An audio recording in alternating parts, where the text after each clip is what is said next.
अल्हम्दुलिल्लाहि रब्बिल आलमीन वस्सलातु वस्सलामु अला सय्यिदिल मुरसलीन व अला आलिहि व अस्हाबिहि अजमाईन व अशहदु अन ला इलाहा इल्लल्लाहु वहदहु ला शरीका लहु व अशहदु अन्ना मुहम्मदन अब्दुहु व रसूलुहु अम्मा बअद قال النبي صلى الله تعالى عليه وسلم لا تصاحب إلا مؤمنا ولا يأكل طعامك إلا تقي أو كما قال عليه الصلاة والسلام وقال عليه الصلاة والسلام لو أقسم على الله لأبره أو كما قال النبي صلى الله عليه وسلم اللهم صل على سيدنا ومولانا محمد وعلى آل سيدنا ومولانا محمد وبارك وسلم আল্লাহ পাক জাল্লা জালালুহু আমাদের সবাইকে মাফ করে দেন। আল্লাহ পাক আমাদের হযরত ওয়ালা দামাত বারাকাতুহুমকে সেহাত আফিয়াত নসিব করেন। হযরতের তামাম দুস্থ আহবাব মুহিব্বিন মুতাআল্লিকিন মুঈনিন সকলকে আল্লাহ পাক কামেল তাকওয়া আল্লাহ পাকের মহব্বত আল্লাহ রাসূলের মহব্বত নসিব করেন। মাশাআল্লাহ, আমরা অত্যন্ত গুরুত্বপূর্ণ বয়ান শুনতেছিলাম, খুবই আজীব বয়ান। এরকম কথা খুব কমই শোনা যায়।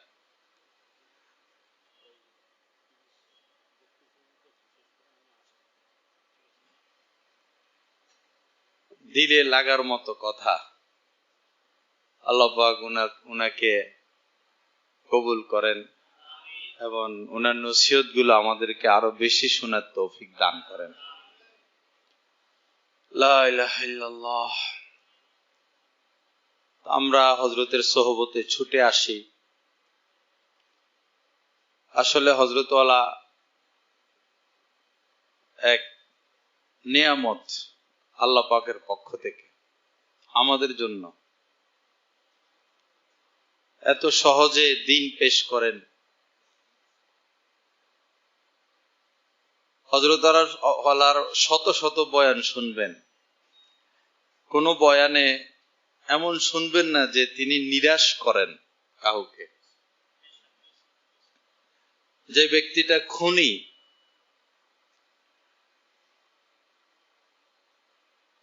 জিনাখোর, সুদখোর, হারামখোর, একদম নিকৃষ্ট থেকে নিকৃষ্ট, সেও হযরতের বয়ান শুনে তার মধ্যে আশা জন্মায় যে আমিও আল্লাহওয়ালা হয়ে যাই, ভালো মানুষ হয়ে যাই।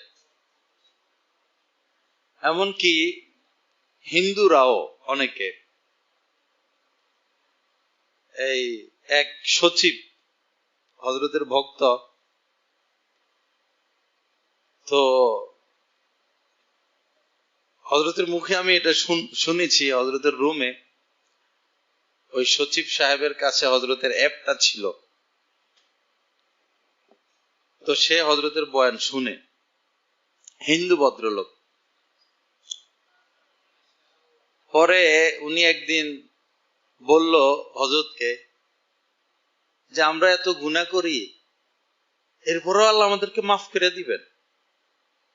মানে আল্লাহর ক্ষমার কথা শুনতে শুনতে তার মনে এটা বসলো। তার তো ঈমান নাই, কিন্তু সে বলতেছে যে আমরা তো অনেক কিছু করি, কিন্তু এরপরও আল্লাহ এত দয়ালু, আমাদেরকে মাফ করে দিবেন।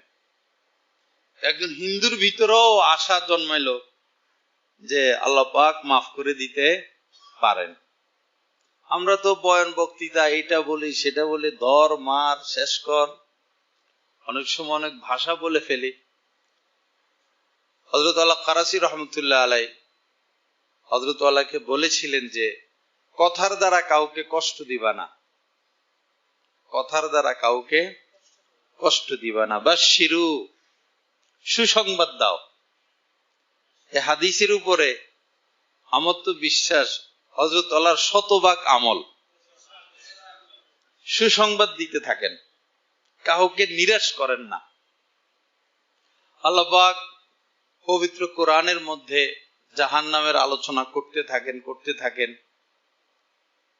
আযাবুন আলীম, বিভিন্ন কথা। পরে জান্নাতের আলোচনা আসে বা তওবার আলোচনা আসে, ইন্নাহু গফুরুর রহিম, শেষ। আগে তো বহুত কথাই বললেন, জ্বালামো, ধর্মো, মারমো, কাটমো, এই করবো সেই করবো, লাস্টে গিয়া ইন্নাহু গফুরুর রহিম, ক্ষমা চাও, মাফ করে দিব। তো হযরতের বয়ান এই ধরনের। আর হযরত আল্লাহর বয়ান যদি আমরা শুনতে থাকি, অনেক সময় গভীরে যাইতে যাইতে যাইতে যাইতে অনেক দূর চলে যান, কয়েকশো কিলোমিটার ভিতরে চলে গেছেন বয়ান করতে করতে করতে করতে। তো যদি কেউ শুনতে থাকে নিয়মিত, ধৈর্য ধরে, অনেক বয়ান হয়তো বুঝে আসবে না, আমাদেরও বুঝে আসে না। অনেক সময় সামনে মুখাতাব থাকেন বড় বড় আলেম ওলামা, কিছু কথা, কিছু ব্যাখ্যা ওনাদের উদ্দেশ্যে আসে। এটা সাধারণ আলেমরা হয়তো অনেকে বুঝবেন না, সাধারণ মানুষও অনেকে বুঝবেন না। শুনে থাকা, শোনারও তো একটা নূর আছে, দেখারও একটা নূর আছে, মজলিসে বসারও একটা বরকত আছে। সব বয়ান যে আমরা বুঝবো বিষয়টা তো এমন না, বসতে যে পারলাম এতে ফায়দা হয়ে যাবে। এক আল্লাহওয়ালাকে একটু দেখা, এটাও কিসমতের বিষয়, মহব্বতের সাথে এক নজর দেখা। হযরত ওয়ালা দামাত বারাকাতুহুমের আলোচনা যদি শুনতে থাকি, অনেক উলুম আমরা এখান থেকে পাবো, অনেক জ্ঞান। আজকে আলহামদুলিল্লাহ মোতালা করেছিলাম আল ইলমু ওয়াল উলামা কিতাব, হযরত থানভী রাহমাতুল্লাহ আলাইহি। হযরত লিখলেন যে প্রচলিত যে ইলম আমরা মাদ্রাসায় পড়ি, দাওরা পড়ি, তাখাসসুস, হযরত বলেন যে প্রচলিত ইলম সোহবত ছাড়া প্রচলিত ইলমের ফায়দা খুব কম, উপকারিতা খুব কম। আর প্রচলিত ইলম ছাড়া সোহবতের ফায়দা অনেক বেশি। প্রচলিত ইলম ছাড়াও সোহবতের ফায়দা অনেক বেশি। সোহবত আজীব জিনিস, সোহবত তো আমরা ভুলেই গেছি। ওয়াজ মাহফিলে, মসজিদে, মিম্বারে, তালিমে সোহবতের আলোচনা তো নাই, তাজকিরায়ে আকাবিরের আলোচনা তো নাই, ইত্তিবায়ে আকাবিরের আলোচনা তো নাই। আকাবির শব্দ হযরতের কাছে শুনলাম ভালোভাবে, এত আকাবিরের নাম হযরতের কাছেই শুনি। এবং ইত্তিবায়ে আকাবির, আজমতে আকাবির, হুব্বে আকাবির, তিন কথা বলেন, এটার নামই দিন।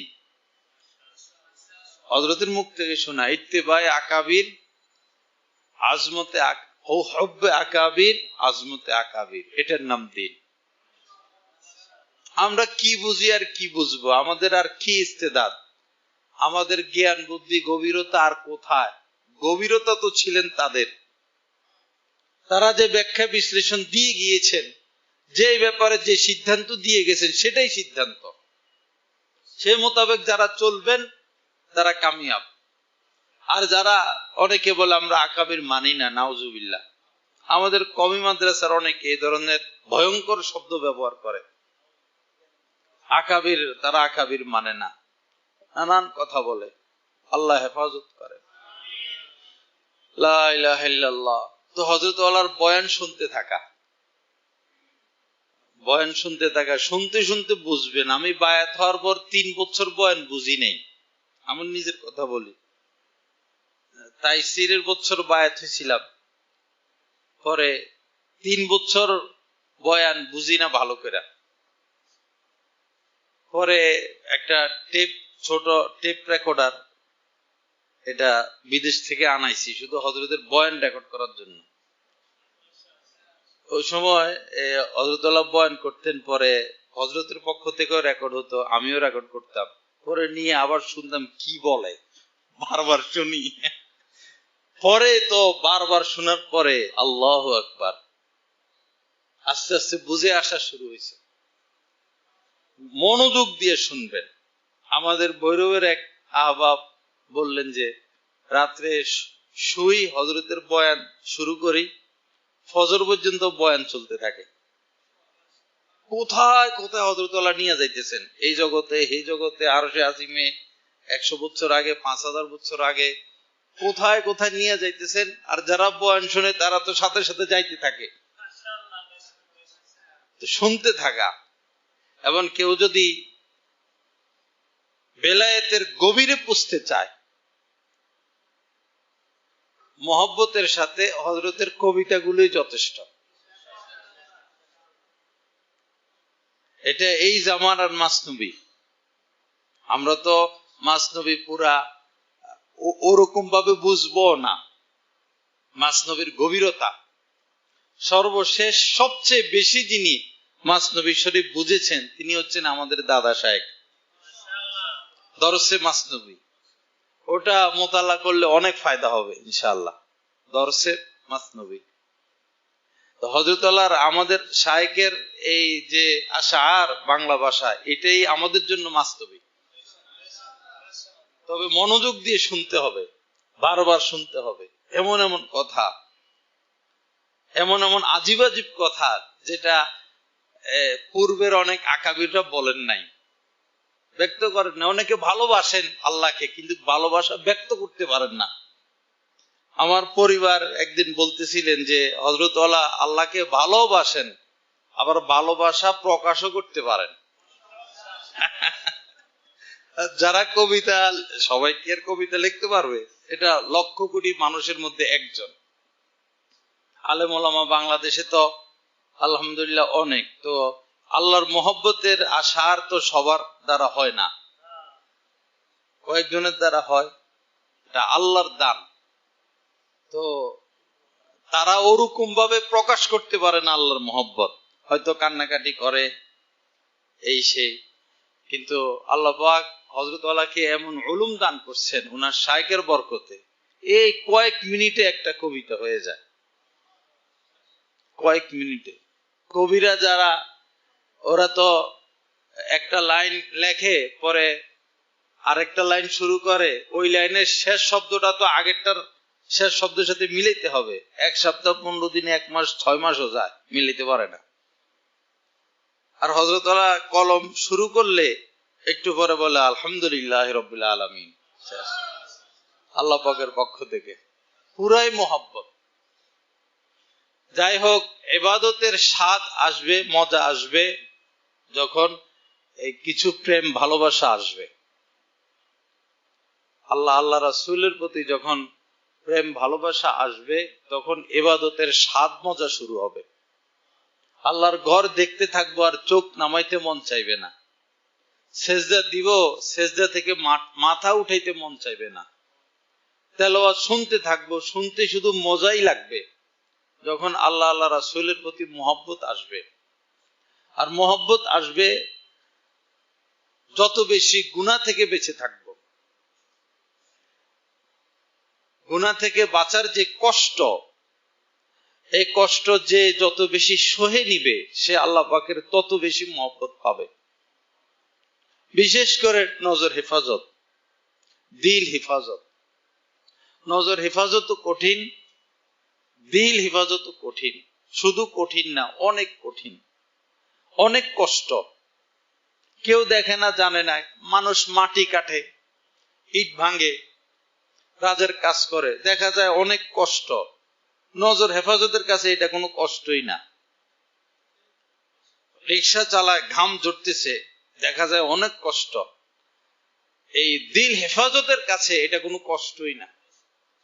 রোজা রাখে বিকালবেলা, অনেক কষ্ট। বাস্তব কথা, গুনাহ থেকে বাঁচার যে কষ্ট, এই কষ্টের চেয়ে শতগুণ বেশি কষ্ট। গুনাহ থেকে যারা বাঁচতে থাকবে, নফস আর শয়তান পাপের দিকে টানবে, আর আমি গুনাহ থেকে বেঁচে থাকবো, এই টানাটানি আর কষ্ট শিকারের দ্বারা ভিতরে আল্লাহর মহব্বত, আল্লাহ রাসূলের মহব্বত সৃষ্টি হবে।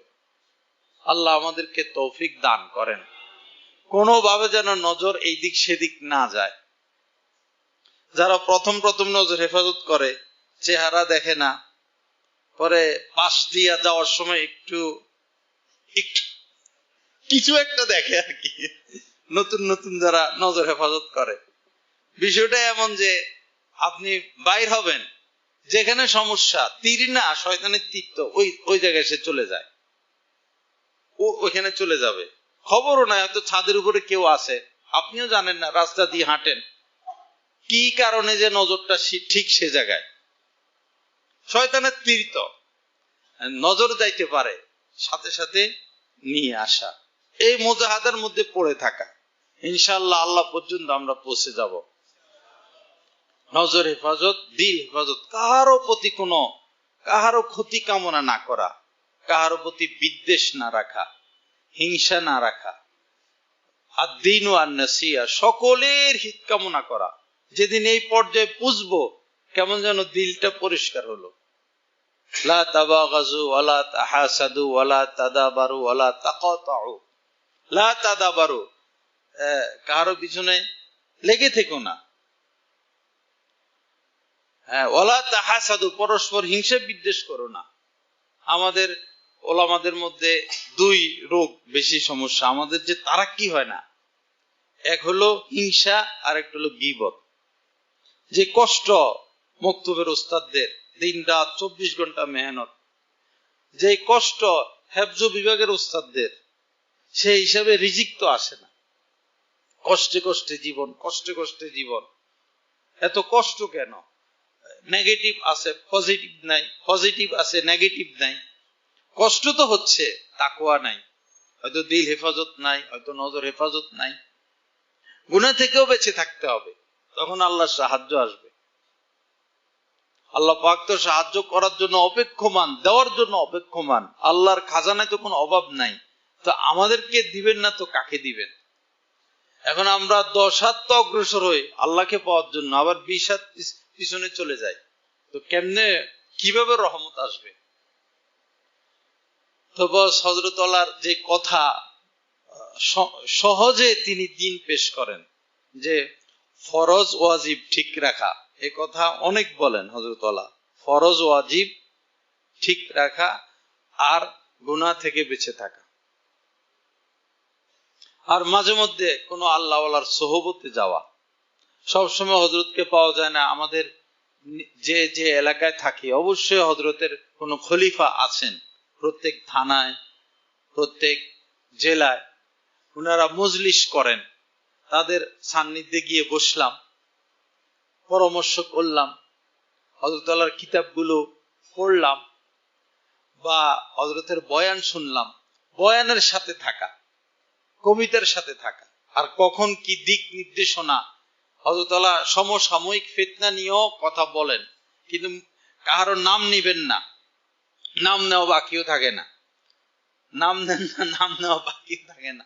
মনোযোগ দিয়ে সমসাময়িক ফিতনা, যেহেতু তিনি বাংলাদেশের উল্লেখযোগ্য একজন আলেম, এবং বড় বড় আলেমরাও যার সোহবতে আসেন, তো এত বড় আমাদের দেশের একজন মুরব্বী, তিনি তো সমসাময়িক ফিতনা নিয়ে কথা বলবেনই। আমরা এগুলো শুনবো এবং সতর্ক থাকবো। 2 বিয়ে, দ্বিতীয় বিয়ের সেন্টার খুলছে অনেক জায়গায়, নাউজুবিল্লাহ। সারা দেশে দ্বিতীয় বিয়ে সুন্নত, দ্বিতীয় বিয়ে সুন্নত, আস্তাগফিরুল্লাহ। আমরাও বহুবার বয়ানে বলছি দ্বিতীয় বিয়ে সুন্নত, বহুদিন বলে আসতেছি। আসলে তাহাকিক ছিল না। সর্বপ্রথম হযরত বললেন, না, দ্বিতীয় বিয়ে সুন্নত না, একাধিক বিয়ে সুন্নত না।